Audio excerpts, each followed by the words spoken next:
Welcome everyone to another episode of our conversation with him about health information management. I am Japera Denson, and I want to say thank you for stopping by and subscribing to the Qualified's YouTube channel.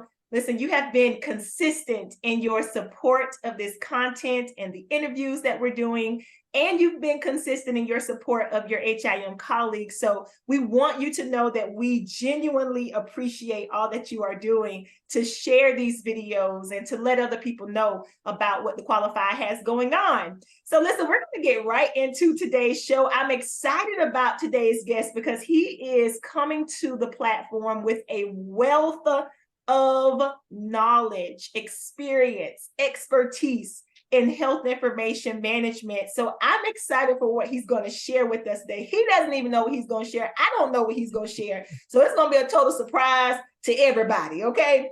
It's going to be a real good conversation. But a little bit about today's guest. He has 3 decades of experience acquiring, analyzing, and protecting digital and traditional health information through effective management and quality improvement. Now, he told me he's a coding extraordinaire.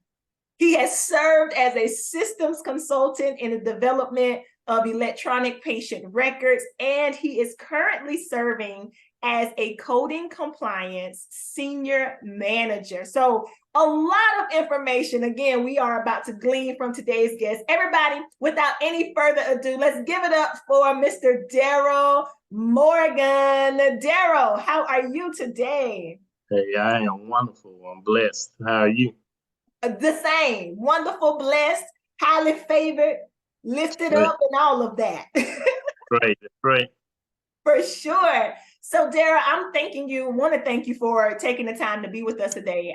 It sounds like you have a lot of responsibility in your role, which we are going to get into and definitely unpack what it is that you do in your day-to-day, but just appreciate and want to extend our appreciation for you carving out this space in your calendar to be with us. So thank you so much for today. Listen, I want to start out, though, we kind of do this. This is like our little tradition, right? On this conversation with him platform. I want to start out by asking you to take us back to the beginning and walk us through how in the world you decided to get into the field of health information management. Okay, now remember this 30 years ago. So how I decided to get into it, I didn't know anything about health information management. I had been working around my family's funeral home. So, and at that time, there was a show called Quincy on. So he was a coroner. So I thought I wanted to be a coroner. So I originally I attended Clark Atlanta University. Back then it was Clark College.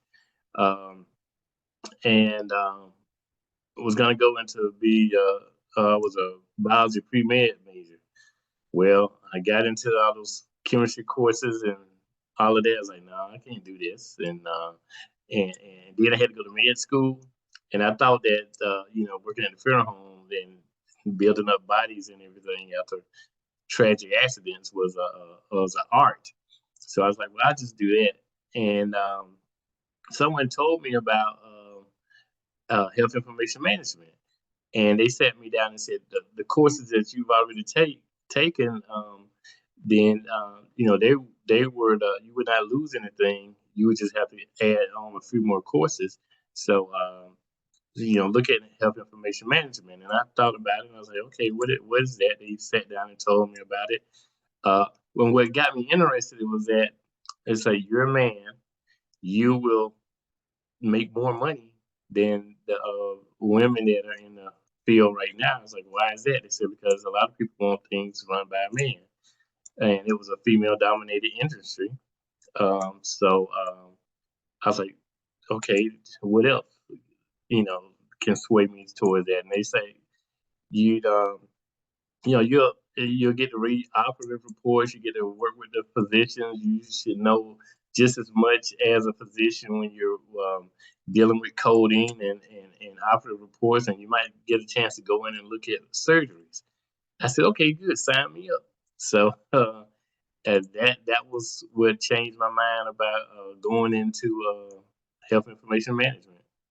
Wow. Listen, so this whole conversation took place at Clark Atlanta. Yeah. Yep. Sure did. When I tell you them people sold you on that, Yeah. if they said it how you just said it, they hooked you. They hooked you in good, hook, line, and sinker. And the other thing was they told me I could suspend physicians, if they didn't do what they needed to do to complete the records. So I was like, okay, that's some power right there. So let's do it. Wow. Now, there, I gotta ask, how much of that was stuff that you actually experienced in your career once you graduated? All of it. All of it. Yeah, seriously, all of it. Oh, yeah. wow. Suspending the physicians for not doing their records in a timely fashion, making money, getting a lot of opportunities. I did get to go because of coding.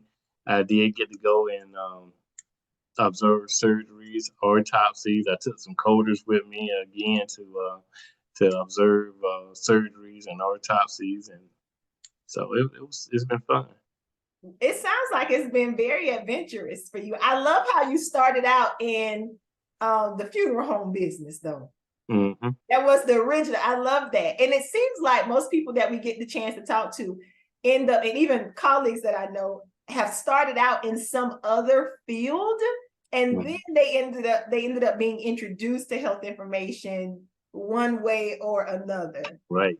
And so you're my first time. This is my first time speaking to someone who started out with bio pre-med because of with the intent of going into funeral home or becoming a funeral home director or coroner or things like that. So that's an interesting story as well. Now, another thing that stuck out to me was that at Clark Atlanta, they told you that you would make more money than the women in the industry.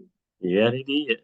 Woo! They did. And I don't know if that was a ploy just to get me into it or what, but it worked. Wow, it worked. So do you find that is something that's still going on? It is still a very much woman dominated industry, health information management is, which is one of the reasons why we're doing these interviews, right? Because we want to hear the voices of men who have been thriving in this field, or who have been new to this field, so that they can inspire others. But do you find that teetering is still there, where men are making more than women in this profession? No.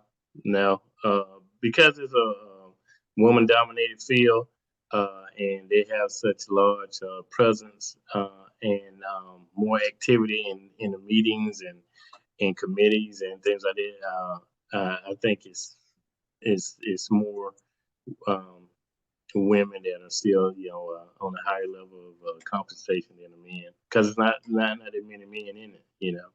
Yeah, for sure.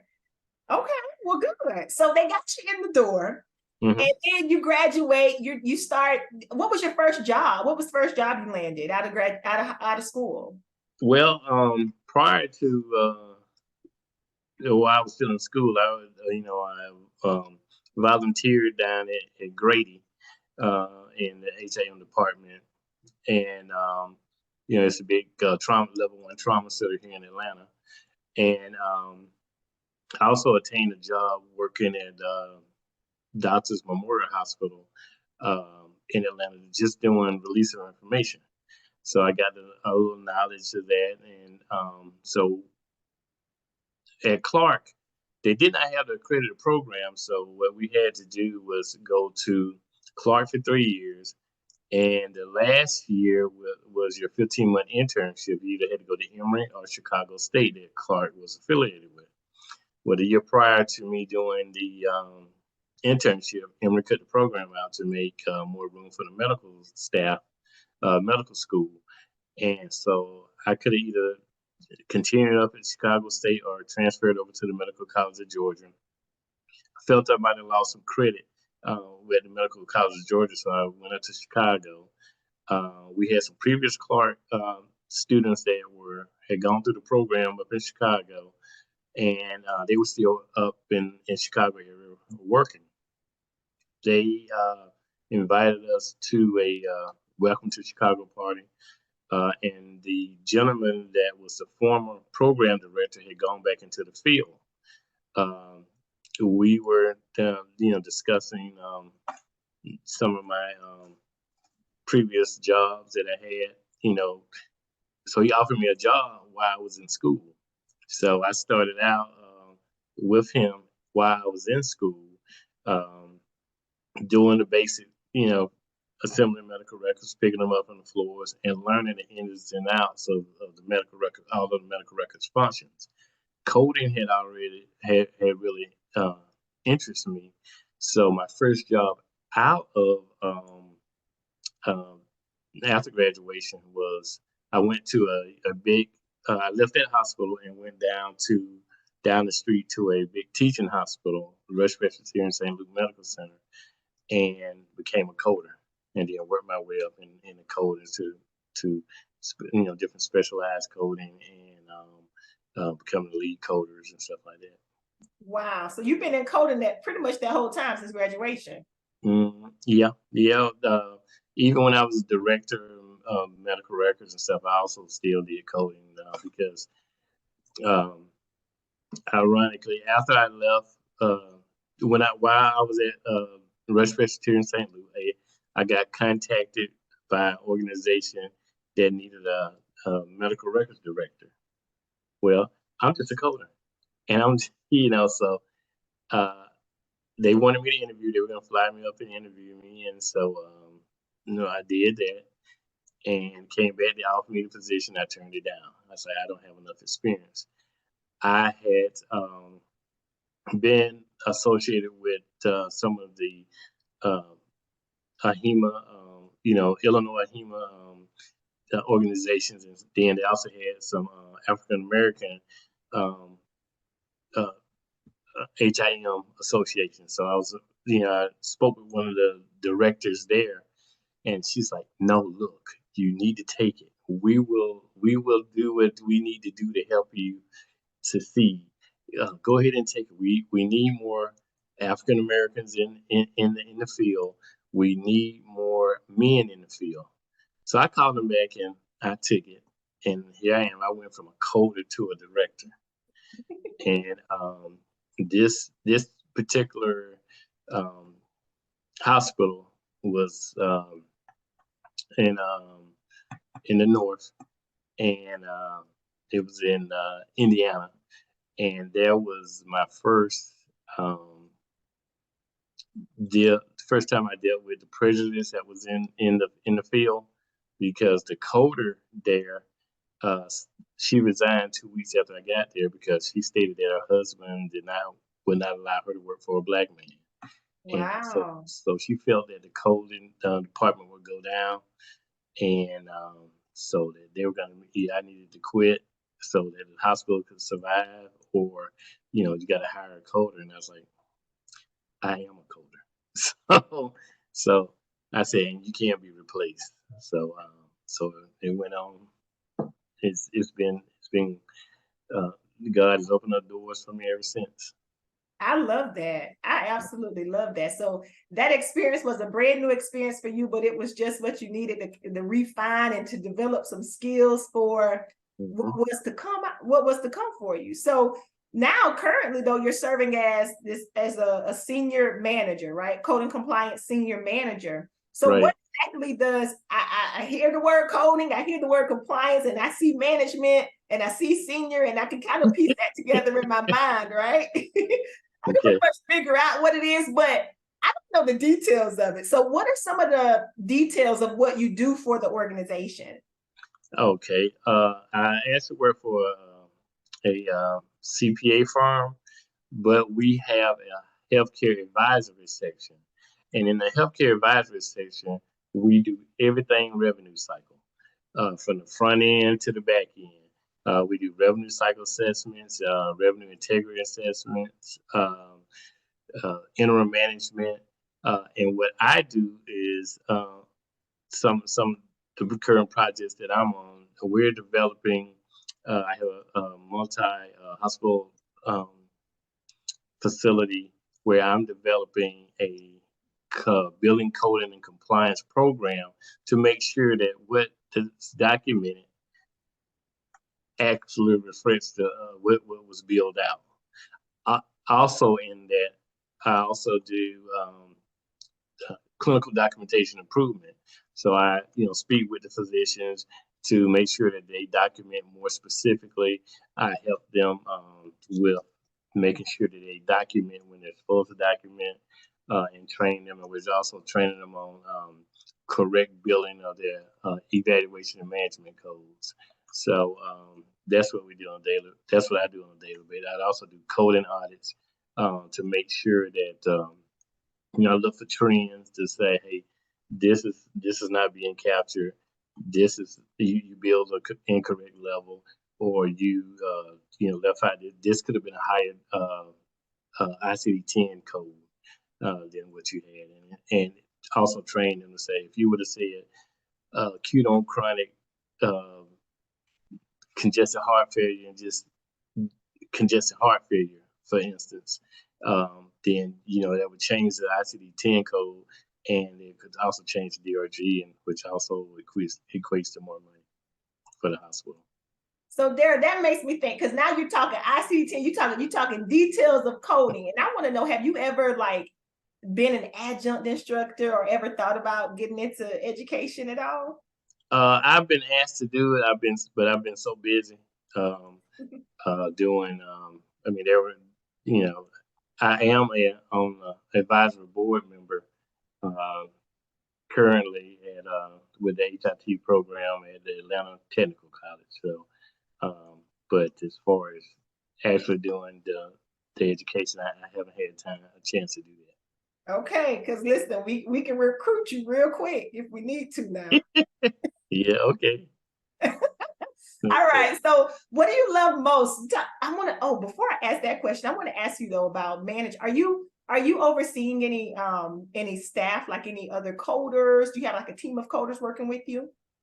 Yeah, whatever the project is, like currently I have we're starting another project as well. So I'll be coordinating two different projects, and I just recruited 5 other coders that I had previously supervised before, and I know their work ethic and I know their quality. So I just recruited them to come on to this project. So we also, whatever type project we have, if I need additional coders, then I will contact my network of coders. But I do have some. Currently, I have some new staff that I'm coaching right now, as far that's my internal team. Okay, wonderful.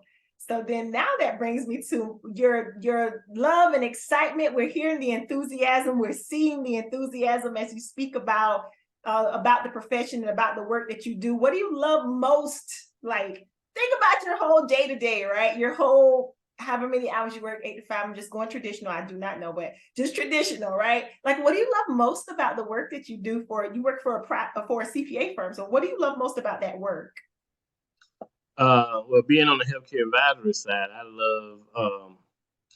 I love process improvement, and you're gonna get me educating the physicians. I knew it was in you. I knew it was in you. Yeah, educating the physicians. Also, whenever I am, it depends upon what kind of role I'm performing. I really love working the DNFB, DNFC, did not find a code, did not find a bill, and problem solving to see why the bills aren't going out, why what's holding up coding. So I love doing that. Okay, good. And that's keeping you eager and excited about getting up and going to work every day, or tapping into the job every day. Those things are okay, wonderful. I want to go to this question because you've talked about a few things throughout your journey that I think were maybe some pivotal moments, but I want to ask you, because I'm curious, what has been like one of the biggest obstacles that you faced in your career journey, and how did you tackle that? How did you overcome it? Um, I said the two things that really stick out are the, as being a director of medical records, the politics that's involved, particularly with the providers, uh, you know, suspending the providers, and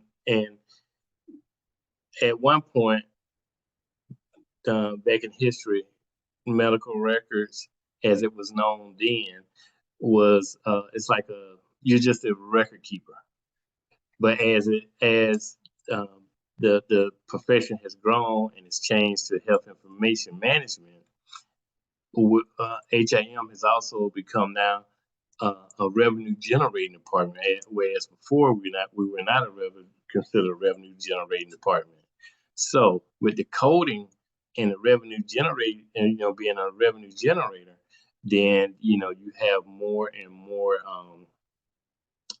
the ear of the CFO, the CEO. But the obstacle that I had as a director, like as I said, was policy, suspending the position, Mm. and making sure that they were not using their colleagues to admit patients. So, and then those physicians who, particularly the group of cardiothoracic surgery, who are big revenue generators with their surgeries, they can hold millions of dollars in revenue that we can't bill out because they're not. Let's say they didn't do an op report or whatever, or we needed a query answer, and those individuals will say, "Oh, well, I'll just take my patients elsewhere." This, that, and other. So, being the obstacle of being tactful with those providers, because I can be straightforward and say you can be replaced just like everybody else. And getting my hand slapped for that, you can't send it to the providers. Like, okay. So, but that was a biggest obstacle, being tactful with them, and dealing with the politics, and telling them if you go to another hospital, they're gonna make you do the right thing. So why not do it here? So, but The and right just thing, right? just having had to learn to, with some of the providers, they love to hear themselves talk, or they are really interested if you're interested in what they're doing. So just developing relationships with those providers, that was the biggest obstacle I had to do. Okay, so how did you learn to do that? Like, is that because you said you're pretty straightforward, like you can come out with it, baby, you could be replaced just like the next person. Okay, so I mean, how did you learn to like tone that down and refine that so that you can really make the connections that needed to meet, or make the communication effective with these people? Well, when you get called in the office and say, no, don't tell the providers that it's true what you're saying, but don't tell them like that. So I had to learn to um, just um, learn to be their friends, and just start asking them questions. How did you get involved in, just like you're doing me? How did you get involved in what you're doing? What made you do that? This specialty over that, and then you know the yelling and screaming that they would do coming in would not necessarily be towards me.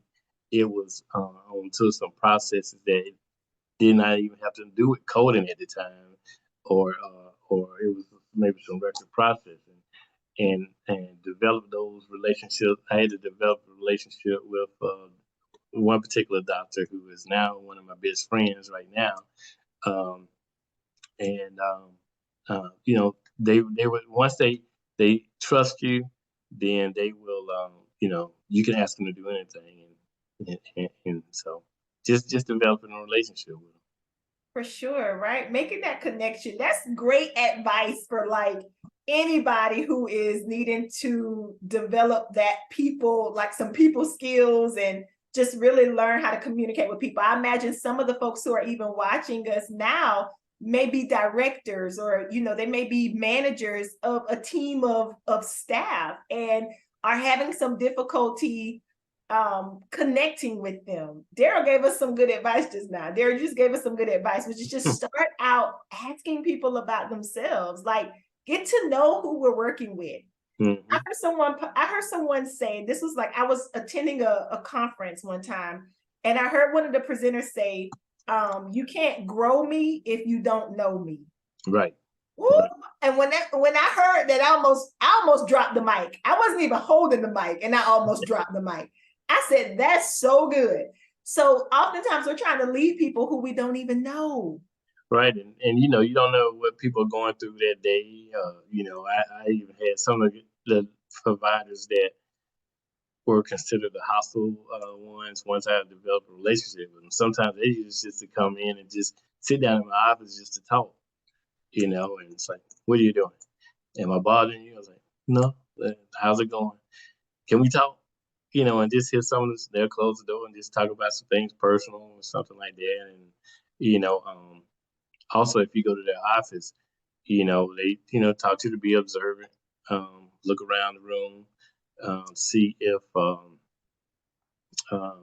what pictures they may have, what family, what interests they may have, and have them talk about that, So, like you said, you saw that member of Mega Sci-Fi. You see, my dad was a cowboy. See, I was a firefighter.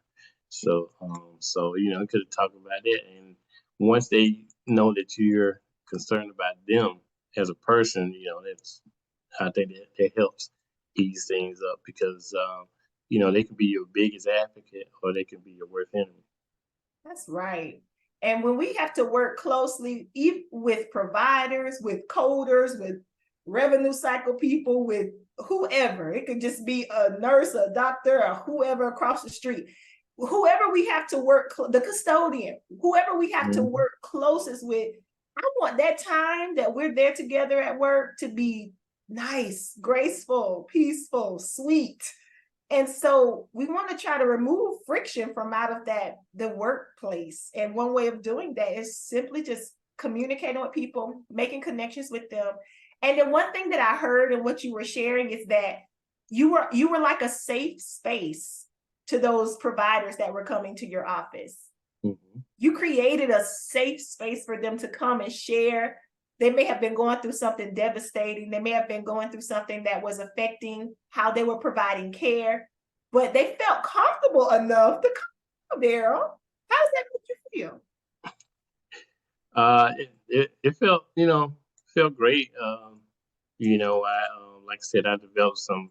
One is a good friend of mine right now, and having when I did have a medical challenge from adverse reaction to a flu shot.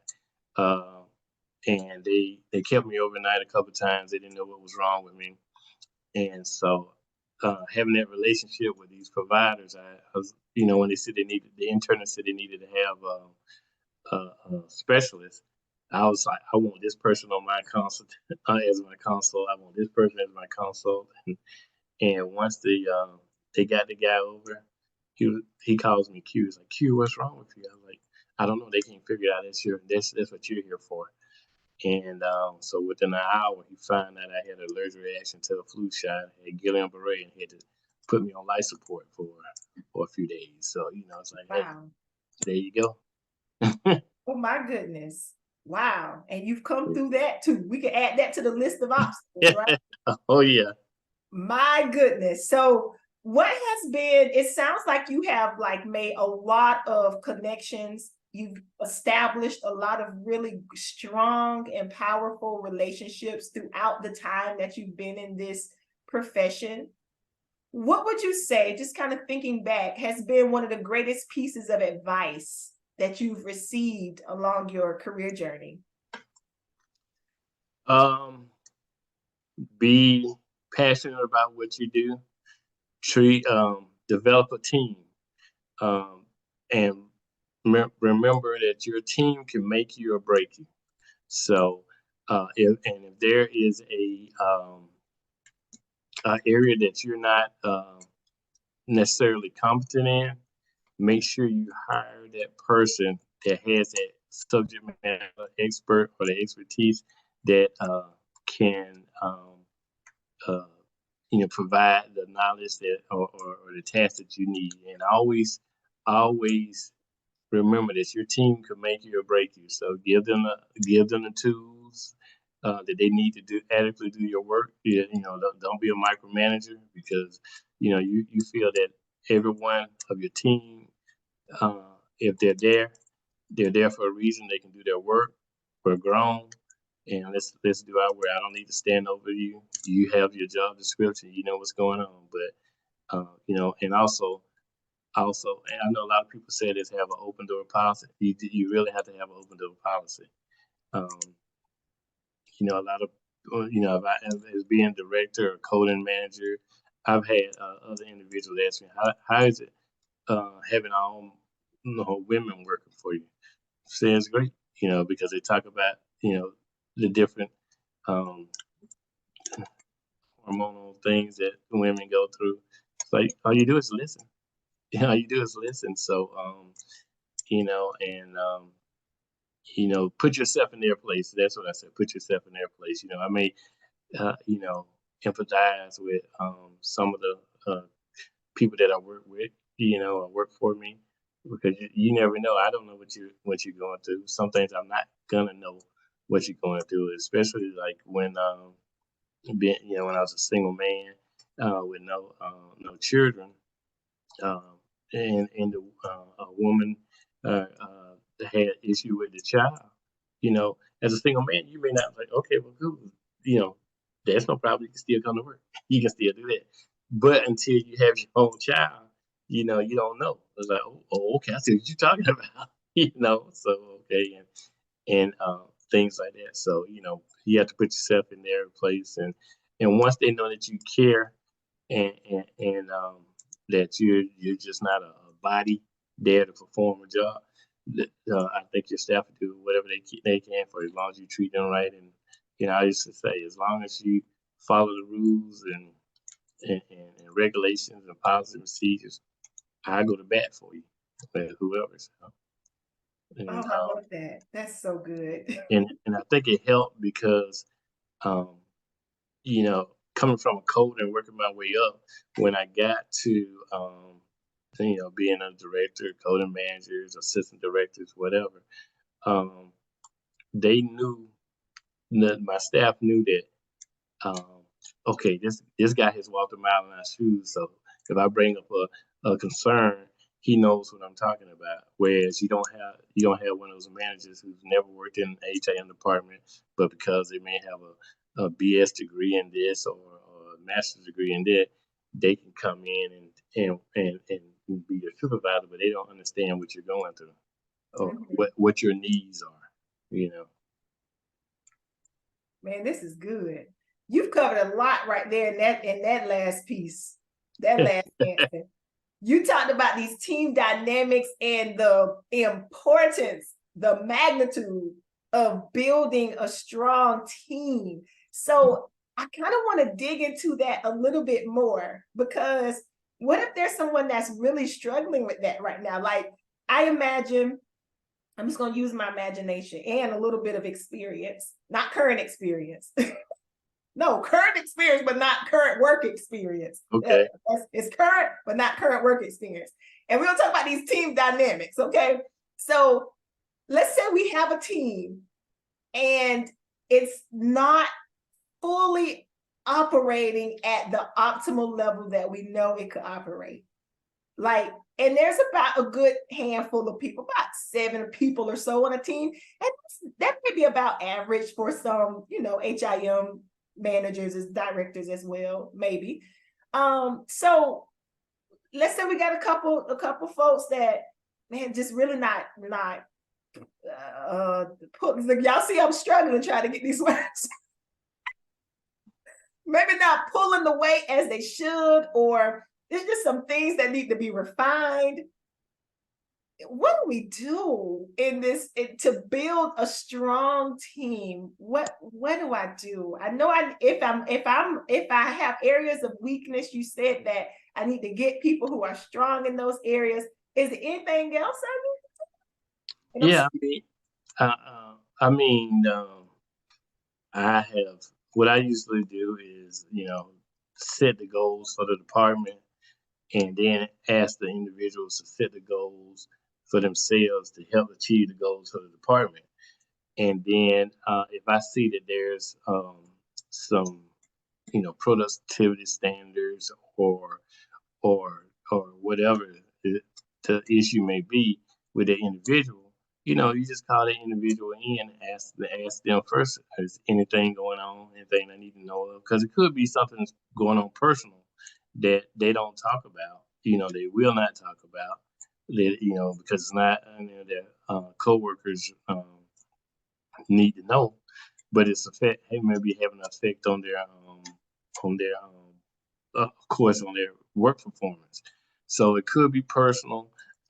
If it's something that they don't understand, then you can give them the tools that they need to do it. But you always have to let them know what your expectations are, and sometimes you might have to put them on a performance improvement program.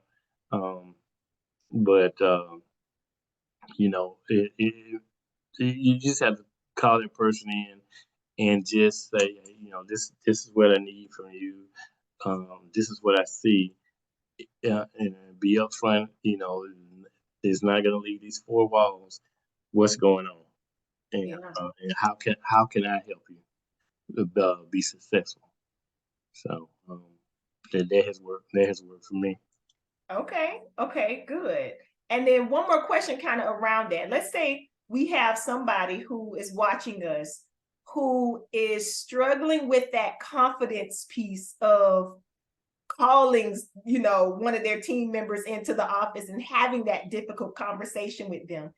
How do you think they should go about working on themselves in order to build that confidence so that they can have difficult conversations with their team members and whoever else they may need to have those conversations with? Um, I would suggest, like I did, talk with my immediate supervisor. Let them know they can probably give you some words.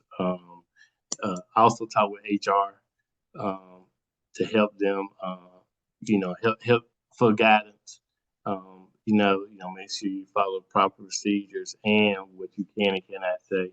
But the last resort would be also the relationship that you have with your supervisor. If they need to be into the room with you, then just feel free to ask them. But that would be my immediate um, thing. I would say go and talk to your supervisor and ask for advice. Ask for Sure, word, proper for sure. procedure and stuff. And then just know that and practice. Practice what you're gonna say. Practice to think while you're driving or in front of the mirror or whatever. You know, and you know just do it that way because uh, there, especially as a man, um, I would always ask another for my protection. I always ask another female um, manager to be in with me, or you know, uh, I never had to get my supervisor in, but I was just ask another female manager to be in with me if it's going to be a difficult situation, or if I suspect that person was going to have a less than favorable uh, uh, outcome on what I had to say. So would do that, but also I had to, I would also consult with HR because certain, their policies, if there were several different issues I needed to speak with somebody, and I had already started a progressive disciplinary action on one issue, and I thought I could lump it in another issue in with it. I couldn't do that. I had to do several different type of progressive disciplinary actions on for each issue. So I didn't know that until I talked to HR for advice. For sure. Listen, But yeah, it sounds like you have learned so much, just from being in the profession, from working in the profession. You have learned so much, and it sounds like you have really evolved as a professional, evolved as a man, evolved as a listener. You've evolved in empathy. These are all areas that you pointed out that have been areas of lessons or areas of growth for you throughout this journey. So it sounds like it's worked well. The H.I.M industry has worked well for Mr. Darryl Morgan. yeah, I've been blessed. And doing the like I said, if you listen to people, you talk to them, because the terminations that I have had to do, they were, when it came to that point, it was not all the yelling and screaming and throwing the furniture over. They were like, "You told me what I needed to do, and I didn't do it." And I mean, the only other difficult one I had was when the young lady tried to commit suicide at the job. So on that day, she was getting terminated, but it had nothing to do with me. It had to do with something personal that she was going on, domestic issue.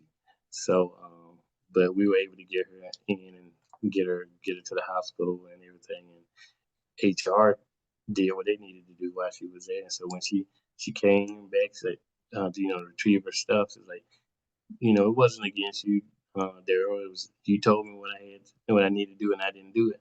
But it was a personal issue, and thank you for being there for me. So like, okay, thank you. Yeah, that's perfect. Just being there, being present, and then still holding people accountable at the same time. Because from what you've said, they couldn't blame you for this, for the let go, right? They couldn't blame you for it. You were holding them accountable, and if the ball fell short on their end, then hey, that's just it. It is what it is. Mm-hmm. I love this. I love this conversation, and I wish we could just keep talking to you and picking your brain and and getting all of like the wisdom and the nuggets out of there. But we have to wrap it up, Darryl, so that this won't be like a 3-hour long segment, right? Okay. We want to end with our lightning round. So Mm-hmm. our lightning round is this super like fun session where I'm just going to throw out some questions that may be related to H.I.M, maybe not related to H.I.M, but you're just going to give us the answers that come to your mind, okay? Now, who is it fun for now? Is it fun for you or fun for me or what? You say it's a lightning round and it's fun. Okay. I'm just messing with you. Go ahead. It's going to be fun for both of us. Okay. Yeah, and for our viewers as well. So first question of the lightning round, Darryl, are you ready? That's the first question. Yeah, let's go get it over with. Okay. First question. What's going on with the Falcons right now? What they got going on? You see the Dallas Cowboys over there? I don't deal with the Falcons. I deal with the Dallas Cowboys. There you go, Dallas Cowboys. I don't. So you need to ask a Falcon fan. I'm not a Falcon fan. So All right, I threw the Falcons out there because I know where you're geographically located. But so you geographically in the Falcons domain, but you ain't repping the Falcons, right? right, that's right. Okay, well, what's going on with the Cowboys? Because We winning. We winning. We winning. Yeah. Okay, perfect. Darryl, who or what has taught you the most about leadership? Ah, um, uh, my current um, principal of the healthcare advisor, Ms. Valerie Barkoff, has taught me a lot about leadership, and a lot of the books that she's recommended. As a matter of fact, uh, I have been working on knowing Ms. Barkoff for about 20 years. I have been on about 5 different companies with her. As she develops a team, she may leave one organization and go to another, and she pulls people with her. And I've been blessed to be with those every time she moves. So But some of the books that she recommended, like The True North and Everyday Leadership, those are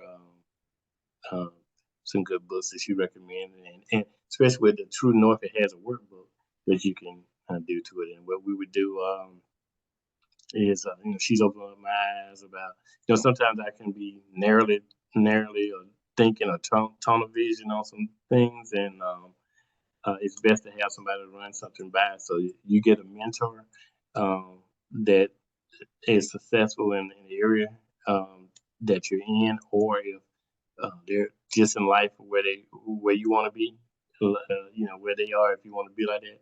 So and as far as being as a leader, and when you ask for advice, you got to be ready to accept the criticism, but don't take it personal. It's constructive, but it's I think she uses the term is development, progressive development, and instead of saying criticism.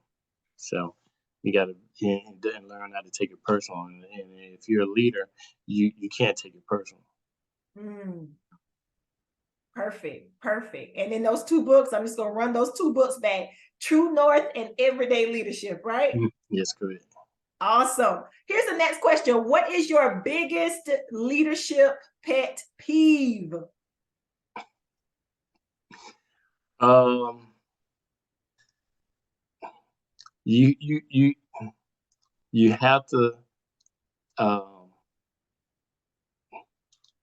You have to be empathetic leader. Don't get hung. Some people are hung up on titles. Some people are hung up on positions. You just you got to remember you're it's just a position you're holding. And here again, your team can make you or break you. So my pet peeve is you need to get to know your team, develop it. Don't just say that, oh, I'm the director, I'm an assistant director, I'm a supervisor, so that automatically commands respect. So my pet peeve is know your team and get to know your team. Be empathetic to your team. Come on with it. Correct the people while you're at it. A good old rebuking ain't hurt nobody. Mm-hmm. All like right. The team will make you or break you. The team will make you or break you. If you could spend the day with any leader in the world, who would it be and what would you want to learn from that person? Warren Buffett. As a matter of fact, I almost had a chance to spend a few hours with him, but I didn't get a chance. But I would just want to know how he thinks, because I found that, and I was able to spend some time with some millionaires and some multimillionaires, but a billionaire like he is, I want to know how he looks at life, how he looks at different things, because though the millionaires I spend time with, they think differently than the average person or the average businessman. So I would want to know how he actually thinks, how he looks at different things when he's um, if he wants to start a new business, or what how he analyzes individuals and their character and integrity. That's perfect. I love that. Okay, our next question is, what is something you're really good at that you would never want to do again?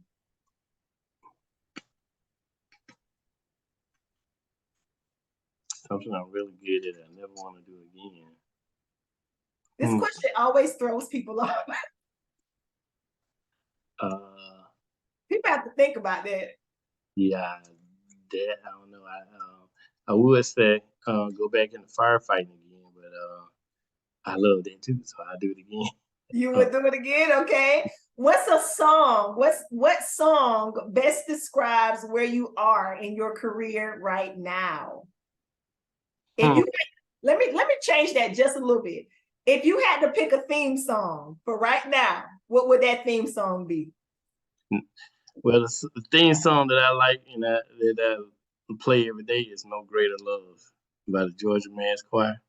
I love that song, and it reminds me of just a lot of things in life, especially when I was a firefighter.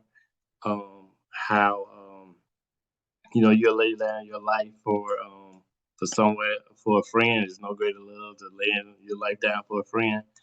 And like I told some of my staff, hey, I'll take a bullet for you. As long as you're doing what you're doing, and that's how when I have these projects, I can call those people back and it's like, oh yeah, we'll work for you. We'll work for you. And then sometimes they even call and ask me, don't you want to come back?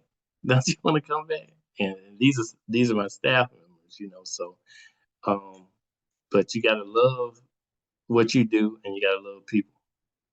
Absolutely. I love that. Last question, Darryl. We're gonna let you go, okay? Last question, so we won't hold you too long. So let's say someone or someone's watching right now who is just going through a really difficult time, a difficult season. Maybe they're wanting to advance in their career. Maybe they're wanting to step into a director, manager, or some type of leadership role. What word of encouragement or what advice would you want to leave with that person today? Well, first of all, pray about it. Pray about it because, and I give you an example. I had a staff member that she wanted to be a supervisor, a manager. And I explained to her, it's not, you're looking at the title. You don't know what else is going on because I never let a lot of my staff know the politics that was involved or anything like that. And you also got to remember that if you get that position, sometimes you might want a position so bad and then you regret it when you get there. But in order to prepare for it, take on volunteer on different projects. If you see something, try something process improvement. Ask your manager, ask the director, hey, what's what's the number one thing, or it doesn't have to be the number one, but what's an issue that you would like to tackle that I might can help you with? Let me try that. Let me try it as a project for myself as personal growth development. Take any classes that you want. If it's something that you're interested in, go ahead and um, uh, you can find a lot of stuff on Google or YouTube.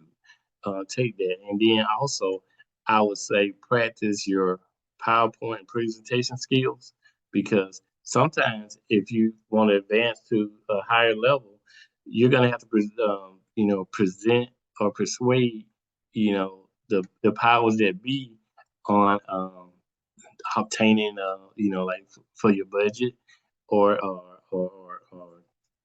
going on with a particular EMR system or whatever kind of system you might want to do. So practice your presentation skills. Also try to think of questions that when you do want to go and ask things, try to think of questions that you're going to get. But my number one thing is go and show initiative to your supervisor on projects that you want to, or situations or issues that you want to try and tackle. I would say concentrate on process improvement and show that initiative. Love that. That's great advice. Oh, and also keep up to date on current things like with especially with the director, with CMS or Medicare, Medicaid, and H.I.M. H.I.M. Get involved in also in some associations too. Do that, and then if you can hold any committee memberships on those, do that too. So that'll help you out as well because a lot of how they say a lot of things are who you know and not what you know. But if you make the right networking contacts and they know what you can do as far as some of the projects you've done and what the work that you put out, then that'll be an open door for you. That is outstanding. That's wonderful advice. Those are some gems that we didn't even have to pay for right then. Okay. That was great. That was great. That was awesome. Darryl, this has been a wonderful conversation. So before we close out, we've done the lightning round, we've done like our traditional questions for you and everything, but there's this question that I'm curious about. And because you talk a lot about being passionate about what you do. That was one of the greatest pieces of advice that you even heard, right? Coming up in the ranks. And you're giving that to us now. So I want to ask this question on behalf of our audience, on behalf of people who may be listening right now, and just in general. We should be passionate about what we do, right? Like typically that's what we should be passionate about. Let's say we're in a position or in a role and we're not passionate about it. Does that mean we need to leave, or what should we do? Not necessarily. Not necessarily. I mean, getting and evaluate why you're not feeling that passion. What's going on? It could be the way the system is operating. So if you look for, you may not like the way you have to process a certain, let's say picking up records or whatever, or obtaining records, analyzing records, or whatever it may be. Then work on process improvement. It may just be where you just have to change the process. And then also, I think whatever issues or whatever it may be,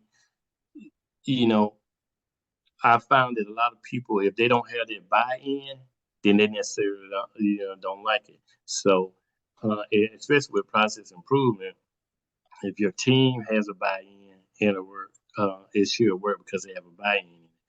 So you look at everything that you don't like about whatever it could be several issues, it could be one issue, and just try to change that. So it might just be as simple as a process change, not necessarily just going out. Everybody is quick to run, but it could just be take that one or two steps that could change something. Ooh. He's leaving it with, he's packing it on thick, y'all. Putting the icing in the cherry just landed right on the top of this thing. This has been an outstanding time of engagement and conversation with you, Darryl. Thank you so much for sharing with us and for pouring out of yourself and allowing it to fill our cups. Thank you for the inspiration, the encouragement, the advice that you have given us, the wisdom that you've given us. This is definitely an interview, a conversation, an episode for the books. And I'm so glad that we have had the honor of being able to spend this time with you. So thank you, Darryl, so very much. Everyone, listen, you have watched another phenomenal episode of a conversation with him about health information management. It's not over. We're going to keep this same type of energy going, this same type of conversation going with other men in the health information management profession so that we can learn from them. Look at what we're learning just by hearing the conversations and the experiences of other people. This has been perfect. Listen, if you're not already subscribed to our YouTube channel, please make sure that you subscribe. We have the button available for you right below. We are going to put information also in our description box on how you can connect with Darryl. Darryl, is it okay for us to even do that? Can we put your LinkedIn information in there or something? Yeah, you can do that. Perfect, perfect, perfect. So we'll have information about Darryl Morgan in the description box. Please do connect with him on LinkedIn so that, hey, you may want to reach out. He could be a great mentor. It just depends, if you got some good nuggets from this, then let him know it. Let him know what you got. And then also drop it in the comment section. Let us know what you have received and what you have gleaned from this episode. Let us know how this episode has been beneficial to you. All right, everyone, we are signing off now. We want you to continue shining bright. And remember that we ought to be passionate about what we do. That passion is going to help us and drive us into where we want to go. So we'll see you next time, everyone. Thank you so much for tuning in. Bye-bye. Bye-bye.